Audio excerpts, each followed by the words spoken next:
digital ecosystems are a more prominent aspect of the business landscape and indeed our personal lives.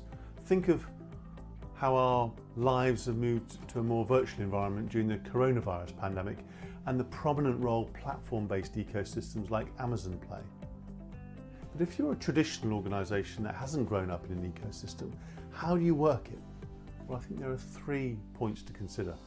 I think firstly, you have to take stock of which ecosystems you play in, how well you're doing, what role you are playing, and actually what role could you play.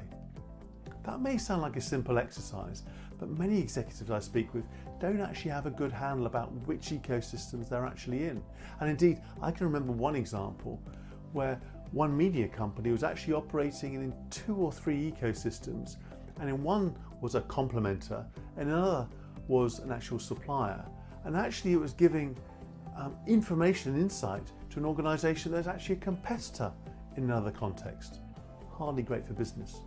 I think once you've got that view, then you have to think of your choices, your strategic and operational choices. Do you carry on in that ecosystem as these platform-based ecosystems become stronger? Perhaps there are great opportunities for you to go for. Perhaps there are risks of your terms of trade, if you like, changing as they become stronger. But there are alternatives. You can move into partnerships, alliances, or actually move into another ecosystem, or indeed disintermediate the ecosystem and do it yourself. Of course, the transition is not necessarily simple, but you do have choices. I think the third aspect is nurturing a mindset of how people can work well in ecosystems.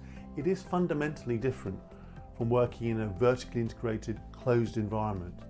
An ecosystem depends on shared value, learning, innovation. It's a much more dynamic and often uncertain environment.